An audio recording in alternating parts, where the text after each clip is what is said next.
इस वीडियो में हम बात करेंगे कि कॉम्प्लेक्स फंक्शन का विजुअली इंटीग्रेशन कैसे करते हैं। अगर हमारे पास रियल फंक्शन होता है तो हम उसको पहले छोटे छोटे रेक्टेंगल में डिवाइड कर लेते हैं, फिर उनका एरिया ऐड कर देते हैं। रियल फंक्शन के केस में हमारे पास एक इनपुट एक्सिस होती है और एक आउटपुट एक्सिस, बट कॉम्प्लेक्स के केस में दो इनपुट एक्सिस होती हैं और दो ही आउटपुट एक्सिस। तो हम उसको रेक्टेंगल में डिवाइड करके नहीं अप्रोक्सीमेट कर सकते। इसके लिए हम दूसरी अप्रोच ट्राई करेंगे।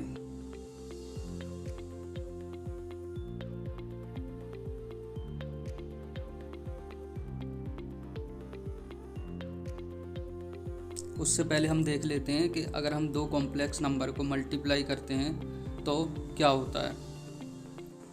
मान लिया मेरे पास एक कॉम्प्लेक्स नंबर है 2 + i एंड दूसरा है -1 + i।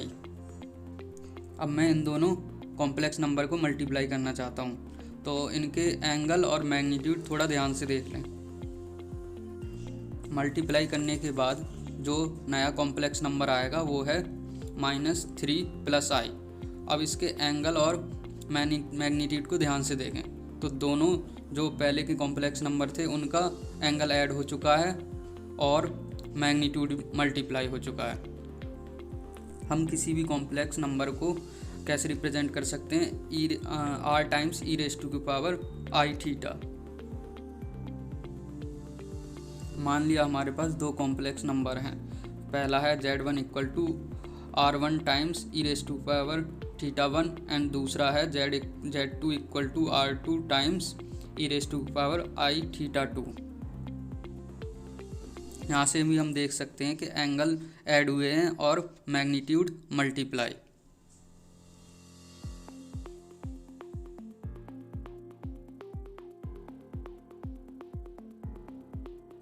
सेकंड हम ऐसे सोच सकते हैं, मैं 2 + i को मल्टीप्लाई करना चाहता हूँ -1 + i से। तो मैं क्या करूँगा, सबसे पहले -1 + i का एंगल देखूँगा जो कि है 135 डिग्री। तो मैं 2 + i को रोटेट कर दूँगा 135 डिग्री एंड स्ट्रेच कर दूँगा बाई √2। तो हमें सेम कॉम्प्लेक्स नंबर मिलेगा जैसे कि पहले मिल रहा था। मान लेते हैं हमारा फंक्शन है f(z) = 1/z। मैं इसको इंटीग्रेट करना चाहता हूँ अलॉन्ग द सर्कल जिसका रेडियस है 2। यहाँ मैंने सर्कल को छोटे छोटे वेक्टर्स में डिवाइड कर दिया है, जैसे कि हम रियल के केस में करते थे। वहाँ छोटे छोटे इंटरवल लेते थे अलॉन्ग द रियल एक्सिस। इस अप्रोच को हम रियल के केस में कहते थे रीमान सम और रीमान इंटीग्रल। अगर हम इंटरवल का लोअर पार्ट लेते हैं और उसके कॉरस्पॉन्डिंग हाइट निकालते हैं फंक्शन की, तो हम इसको लोअर रीमान सम कहते हैं। अगर हम इंटरवल का अपर पॉइंट लेते हैं एंड देन एरिया निकालते हैं तो इसको अपर रीमान सम कहते हैं। अगर हम इंटरवल का मिड पॉइंट लेते हैं एंड देन कॉरस्पॉन्डिंग उसके हाइट निकालते हैं और एरिया निकालते हैं, देन इसको रीमान मिड पॉइंट सम कहते हैं। तो इस केस में भी हम रीमान मिड पॉइंट सम की अप्रोच लगाएंगे, पर यहाँ इंटरवल की जगह स्मॉल वेक्टर्स हैं, तो हम मिड पॉइंट लेंगे वेक्टर का एज अ इनपुट और कॉरस्पॉन्डिंग आउटपुट को dz से मल्टीप्लाई करेंगे, यानी स्मॉल वेक्टर से मल्टीप्लाई करेंगे एंड देखेंगे क्या होता है।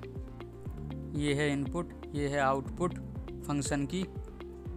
यहाँ हम क्लियरली देख सकते हैं आउटपुट ऑफ द फंक्शन यानी f(z) की वैल्यू है 0.23 - 0.45 i और इसका एंगल है -63.07 डिग्री एंड इसका मैग्नीट्यूड है 0.5।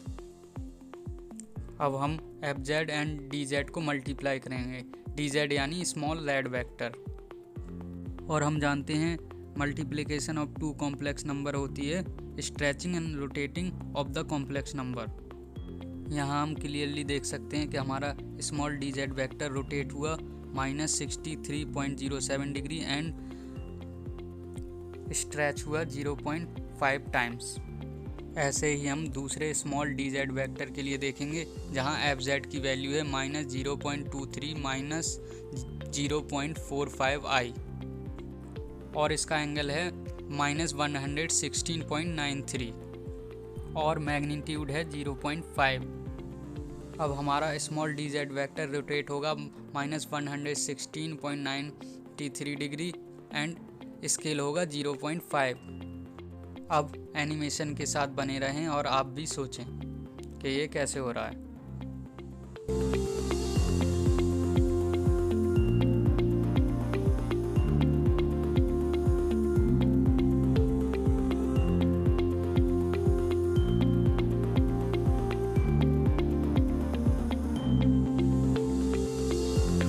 अब हम सारे स्मॉल dz वेक्टर पे अप्लाई करेंगे सेम मेथड एंड देखेंगे क्या होता है।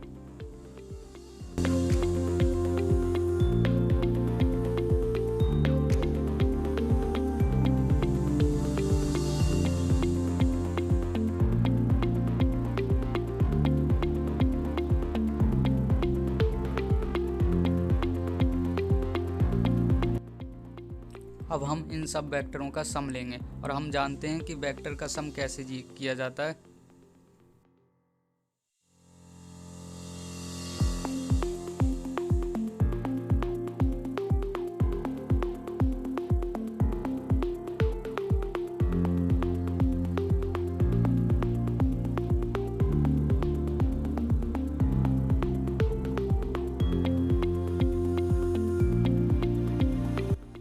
तो हमें आंसर मिला है 2 पाई आई क्योंकि ये वर्टिकल डायरेक्शन यानी इमेजिनरी डायरेक्शन में है।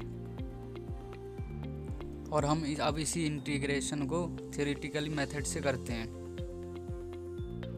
अब हम z को पुट करेंगे r times e raise to power theta i. अब z को डिफ्रेंशिएट करेंगे विद रिस्पेक्ट टू थीटा।